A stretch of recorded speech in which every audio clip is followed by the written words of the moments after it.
अस्सलाम वालेकुम रहमतुल्लाह। ख्वाब में जादू होता हुआ देखना किस चीज की अलामत है? यानी हम ख्वाब में देखते हैं कोई हम पर जादू कर रहा है, कोई तावीज़ दफना रहा है, कोई दबा रहा है, कोई अमल कर रहा है, कोई चिल्ला कर रहा है, और हमें ये लग रहा होता है कि ये फलां बंदा जो जादू मैंने ख्वाब में देखा है करता हुआ वो हमारे ऊपर रियल यानी रियलिटी में वो जादू कर रहा है। इसमें 2-3 कैटेगरीज हो सकती हैं। सबसे पहले, अगर हम उस बंदे को देखें जो बंदा हमारे ख्याल में है, क्योंकि हम किसी भी ख्वाब के बारे में ये नहीं कह सकते कि ये ख्वाब 100% सही है, क्योंकि हमारे पास कोई तस्दीक करने के लिए ऐसी चीज नहीं है। फिर इसी तरह से अल्लाह के रसूल सल्लल्लाहु अलैहि वसल्लम ने जो हमें चीजें बताई, उनमें ख्वाब की एक किस्म ये भी है कि जो हम मामला डिस्कस करते वो ख्वाब में आ जाए।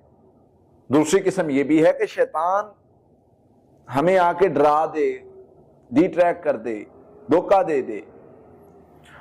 अब बस औक़ात मैं जानता हूं कि फलां बंदा मेरे ऊपर जादू कर रहा है, या जादू करने वाला, या तवीज़ करवाने वाला, या कुछ भी, और वही मुझे ख्वाब में आ जाए, तो अमूमन ऐसे होता है कि वो मेरे दिमाग में चूंकि चल रहा होता है तो इसलिए ख्वाब में आ जाता है। लिहाजा हम उसको इस बिना पर कि मैंने जादू देखा है, जादू का डिक्लेयर नहीं करेंगे। फिर दूसरी चीज,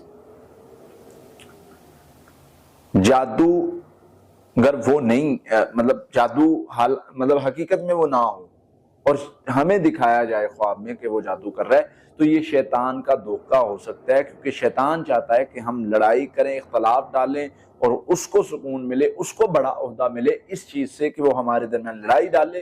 तो उस मकसद के लिए वो इस तरह के ख्वाब में आके हरकत कर सकता है। इसलिए इस चीज से बचना है, इस चीज से निकलना है, और अगर कोई ऐसा ख्वाब आता है तो उस पर फौरी डिसीजन नहीं ले लेना, बल्कि उस चीज से बचना है। तो ये अपने अंदर लाएं। अगर आपको कुछ इस तरह का महसूस होता है तो आप उस चीज से बचें और उस चीज पर फौरी फैसला ना करें, बल्कि उसको जो है वो ख्वाब का असर ज़ाहिर करें। तीसरे नंबर पे ये हो सकता है कि वाक़यातन वो हो, और ये बहुत कम, बहुत रेयर चांसेस होते हैं। लोग कहते हैं जी नबी सल्लल्लाहु अलैहि वसल्लम को भी तो अल्लाह ताला ने दिखा दिया था ना जादू करने वाला, और वो जादू कहाँ पर दफन है, क्या मामला। देखिए, वो अल्लाह के नबी प्यारे थे और शैतान का बस नहीं था उनको धोखा देना। हमें धोखा दे सकता है। हम अगर एक फैसला कर लेंगे शैतान के पीछे लग के और वो फैसला गलत हुआ, तो फिर याद रखें उसका नुकसान क्या होगा। तो इसलिए हमें करना क्या है, अगर हमें तीनों सूरतों में से कोई एक तो होगी ना, या तो वाकई वो सही ख्वाब होगा और ख्वाब वो फलां बंदा जादू कर रहा होगा, या फिर ये होगा कि शैतान हमें धोखा दे रहा है, कोई और जादू कर रहा है और दिखा किसी और को रहा है, ताकि उसके खिलाफ हमारे दिल में बुग़्ज़ आ जाए और अदावत आ जाए और लड़ाई हो जाए और हम जो है वो अपने से दूर कर दें उसको और शैतान कामयाब हो जाए। या फिर ये हो सकता है कि हमारे दिमाग में चल रहा हो और वही ख्वाब में आ जाए। तीनों सूरतों का हल क्या है?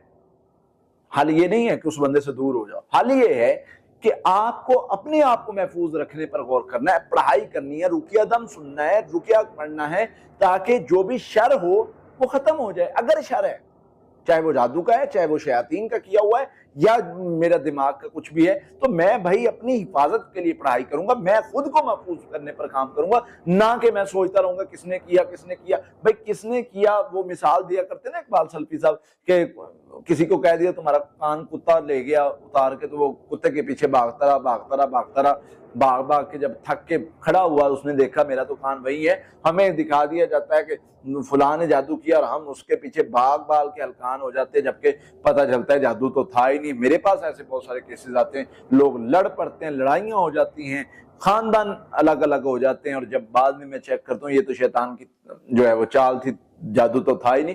तो इस तरह के बहुत सारे मामला तो हो सकते हैं। इसलिए हिफाजती पढ़ाई करनी शुरू करेंगे। इस तरह का ख्वाब आता है, अस्तगफिरुल्लाह कसरत से पढ़ें, हिफाजती पढ़ाई 11-11 मरतबा शुरू करें, और ये सुबह शाम पढ़ें। इंशाल्लाह जो भी कुछ शर होगा अल्लाह की रहमत से ख़त्म हो जाएगा।